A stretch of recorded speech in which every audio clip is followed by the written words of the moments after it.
Bien, estamos de regreso en la edición nocturna. Como les informara en el segmento inicial de presentación del tema y de nuestros distinguidos invitados, hoy vamos a continuar el tema del miércoles, el historial electoral en la República Dominicana, cómo ha cambiado el sistema a lo largo de nuestra amplia experiencia eleccionaria. Y para ello contamos con la muy grata y honrosa presencia de dos destacados historiadores dominicanos, los doctores Adriano y Miguel Tejada y el licenciado Rafael Pérez Modesto. Muy buenas noches, gracias por aceptar nuestra invitación. Buenas noches a todos. ¿Hay alguna diferencia en este proceso electoral que estamos llegando ya al final de él, afortunadamente, de otros en el pasado? Sí, yo entiendo que hay características un poco diferentes. Una junta que se eligió en una forma no impositiva como en otras ocasiones, que eran cuestionadas desde antes de comenzar, pero que ha incurrido también en fallas que han sido muy costosas en términos de opinión pública, pero además un proceso que en medio de una situación que afecta grandemente la salud a nivel mundial y específicamente en República Dominicana, y no obstante a eso, la gente tiene una actitud, en mi percepción, que estoy en la calle y que puedo medir el propósito de la gente de que por lo menos el promedio de votantes estará dentro del marco de lo que ha sido la proyección. Han habido errores de la Junta, han habido muchas dificultades, enfrentamientos, normativas que se corresponden con el grado de atraso nuestro ya como población en términos educativos y culturales, pero el proceso, como tú iniciaste la introducción, es un paso de avance para el país y la gente está esperando que esto contribuya a verdaderamente producir una situación de tranquilidad y de avance en la República Dominicana. Yo diría, Miguel, que hay dos aspectos fundamentales que distinguen a este proyecto, a estas elecciones, de las elecciones tradicionales, para llamarla de alguna manera. El primero es que esta es la primera vez que la República Dominicana realiza unas elecciones en medio de una catástrofe nacional, ya sea un huracán, un terremoto o una crisis de salud como la que tenemos en este momento. Que es una catástrofe. Una catástrofe de salud. Y de hecho vamos a ser el primer país latinoamericano en celebrar unas elecciones dentro de esta pandemia. Creo que nos da unas características especiales. El segundo aspecto, que se ha repetido en varios momentos históricos dominicanos, es que en estas elecciones un partido que tiene una larga trayectoria en el poder tiene la posibilidad de perderlo. Estamos hablando que eso fue el 78, cuando Balaguer perdió del Partido Revolucionario Dominicano. Eso fue en épocas anteriores y ahora lo tenemos aquí con el PLD y el Partido Revolucionario Moderno. No vamos a hablar de resultados, no tenemos bolas mágicas, sino simplemente que esa característica de que un partido en el gobierno por muchos años pueda perder el poder, le pone ciertos aspectos al proceso de mayor virulencia, de mayor rivalidad, de mayor peligro, de mayor amenaza para mucha gente que depende del gobierno por sus empleos, por sus tarjetas de ayuda social y por otras razones que hacen este proceso un poquito más ruidoso y más con más posibilidades de violencia que unos procesos anteriores. Bueno, evidentemente en este proceso no ha habido la violencia que sufrimos en otros procesos electorales, pero yo creo que la virulencia verbal en este proceso ha llegado a un extremo realmente indescriptible, ¿no? Que es muy difícil encontrar paralelismo en otros procesos anteriores.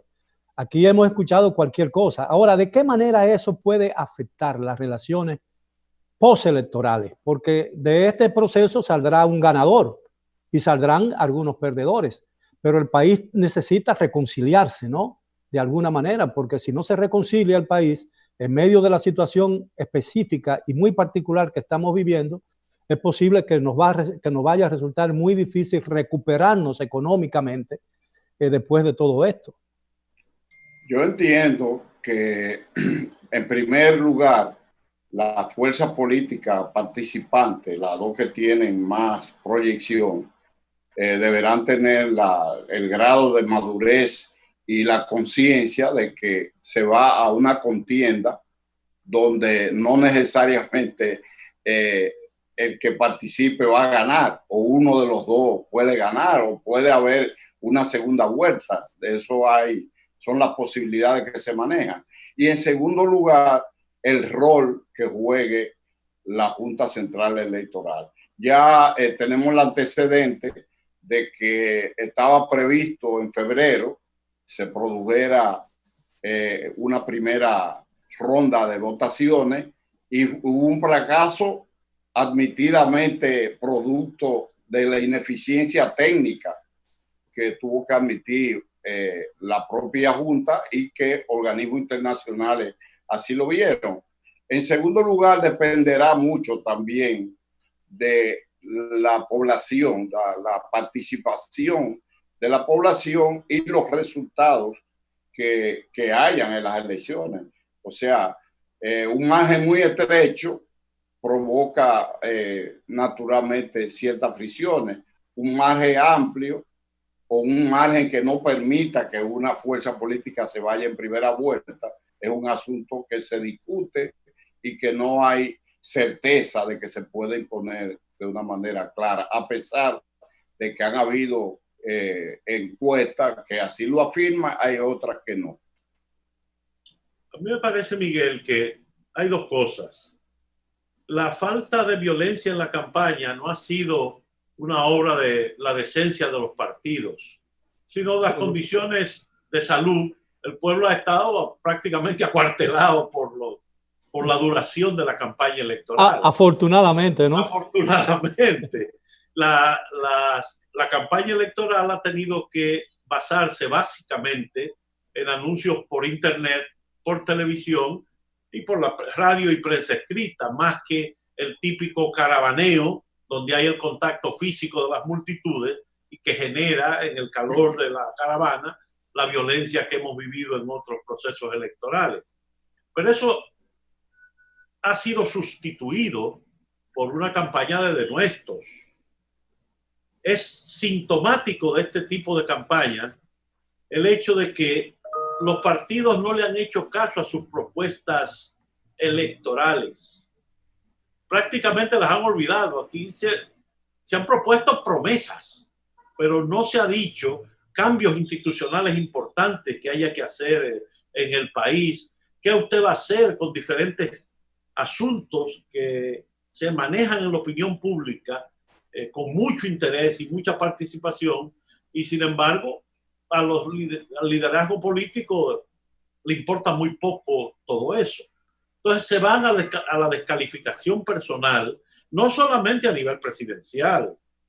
Hay que ver cómo están las provincias también, acusando al diputado tal y al senador tal de aquello y lo otro, que es pesado. Por tanto, aunque el sistema político dominicano ha tenido una gran capacidad de perdón, y Balaguer fue el maestro del perdón en su época, esta, por la implicación económica tan poderosa que tiene, es decir, mucha gente va a perder en caso de que pierda el gobierno, posiblemente hasta su libertad en caso de que se decidan procesos judiciales contra algunas personas, que después hablaremos de eso. Y en el caso del partido de oposición principal, si pierde, también verá que el peso de la justicia caerá sobre algunas personas que están siendo asociadas a crímenes mayores, no que los cometieron ellos, sino que están asociadas a personas que han cometido crímenes mayores.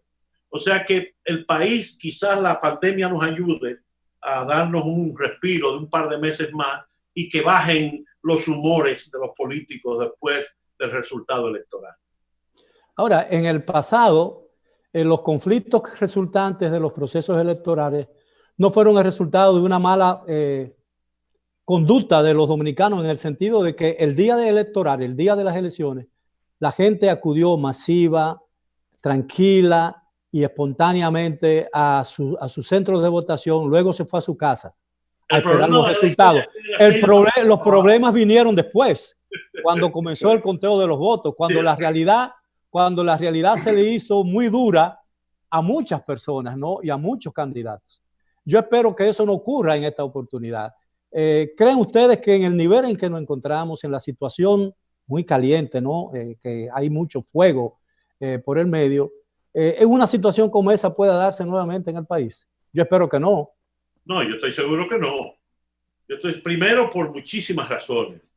Aquí no hay ya unas fuerzas armadas beligerantes que fueran árbitros como fueron en otras épocas. Por ejemplo, la diferencia del 78 y el 2020 principalmente es que yo no veo la posibilidad de la Guardia interrumpiendo una votación. Pero no me refería a eso, doctor, específicamente. Me refería al hecho de que todos los esfuerzos que se han hecho a nivel público como a nivel privado para que los candidatos hicieran un compromiso de respetar el resultado de las elecciones, cualquiera que fuera, no se ha dado, y hay mucha gente, mucha incertidumbre.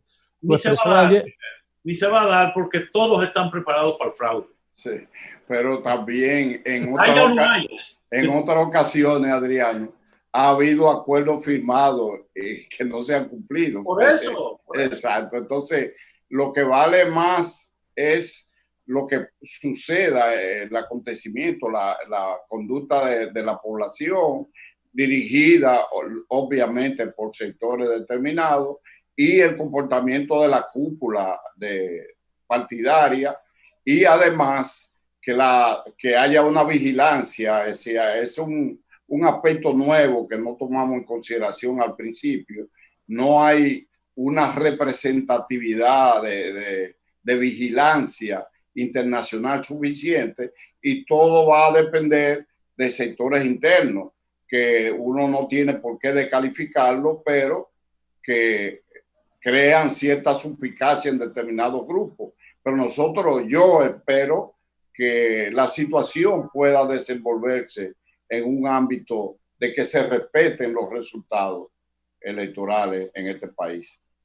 Yo estoy seguro que sí, y realmente, preparándome un poco para este programa, me puse a contar las elecciones post-Trujillo. Nosotros hemos votado 20 veces en 70 años. Eso quiere decir que los dominicanos hemos ido a las urnas cada 3 años y unos días. Promedio, sí. Y unos días. Y como que no hemos aprendido la lección, porque a ninguno se nos ha salido de la cabeza el síndrome del fraude. Sí, ¿cuántas veces se ha modificado la ley electoral dominicana en este periodo? Siempre para agregarle un candado más, candado que tampoco convence al liderazgo político de que sirve para nada, porque el síndrome sigue igualito, dudando de, seguro que me van a hacer trampa. El gobierno siempre usa los recursos del Estado, yo siempre uso dinero que no debo usar, etcétera. Pero o amenaza de desconocer si las cosas no se dan. O de no reconocer nada. Sí. O de no reconocer nada. Exacto. Pero en estas elecciones va a haber un elemento muy interesante. Al no haber arrastre en el lado congresional, es decir, ya el senador no arrastra a los diputados o viceversa, va a ser muy cuesta arriba para un candidato político presidencial, por ejemplo, alegar un fraude en la candidatura presidencial cuando a él le fue bien en la senaduría o le fue bien con los diputados. Si hubo fraude, hubo fraude. No puede ser que nada más grite fraude donde me perjudica y no donde me beneficia. Bueno, eso pasó en el 94, que el único a quien le recortaron el periodo fue a Balaguer.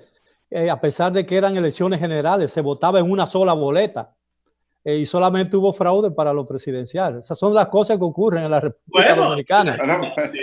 Pero que el ambiente prevaleciente en ese momento es que verdaderamente la población sabía y vio que el propio Balaguer reconoció que había una situación de tal magnitud a nivel nacional que verdaderamente... Yo creo que Balaguer estaba cansado y sabía que era... Estaba cansado, pero en el cansado, 4 años antes, él estaba tan agotado y en medio de una crisis económica, y sin embargo, también... Bueno, está bien, pero llega un momento en que la gente se harta de todo lo que está a su alrededor. Él sabía ya que... la población que estaba también... Pero yo creo, yo que lo traté y que lo entrevisté en innumerables condiciones para libros y entrevistas de cosas, yo estaba convencido de que ya él sabía en su fuero interno de que él no tenía ningún control sobre su gente. En una oportunidad él me llamó a mí, que yo creía que era para responderme un cuestionario, y después que pasó todo eso, me dio a leer un documento. Y me decía de vez en cuando, repítame eso de tal cosa, tal cosa. Yo me di cuenta que ya era un hombre que no confiaba en nadie en su entorno. Y cuando yo llegué a mi casa me fajé a llorar. Me fajé a llorar porque yo decía, mira cómo estamos en una situación que un presidente puede ser manejado y manipulado de esta manera. Y yo creo que él estaba convencido de que no podía seguir más. No es una justificación de él, es pura y simplemente una realidad que yo percibí con una cosa que me pareció terrible con lo que vi ese día. Pareció terrible, lo vi como un hombre indefenso, totalmente indefenso dentro de su inmenso poder. Y era una cosa que no quisiera nunca más que se repitiera en la República Dominicana. Que a veces dentro de la fuerza política hay núcleos que presionan a que el liderazgo de un presidente o de un líder actúe de determinada manera. O sea, Balaguer fue objeto de presiones de núcleos que se dieron en esas circunstancias para preservar el poder, pero además de eso, de llevarlo incluso en el año 2000 a ser un candidato cuando él lo demostraba francamente, no asistía, o cuando iba hablaba 1 o 2 minutos sobre temas que no tenían que ver con su era lamentable que un país pueda llegar a esos extremos, con todo lo grande que fue en algún momento como literato, como político, como académico y todo eso, pero era muy lamentable la manera en que terminó, porque realmente terminó, bueno, siguió siendo un referente en la vida nacional, porque como opositor jugó un papel tan importante en el final de su vida como lo jugó alguna vez como presidente de la República, pero yo espero que eso no se repita. Ahora, yo tengo una pregunta para finalizar este segmento. ¿Creen ustedes? Ayer, el miércoles, le preguntaba a Muquien y al doctor Edwin Espinal si este proceso, que cuáles eran los dos procesos o el proceso más calamitoso que ha tenido el país, proceso electoral, en sus años de vida democrática.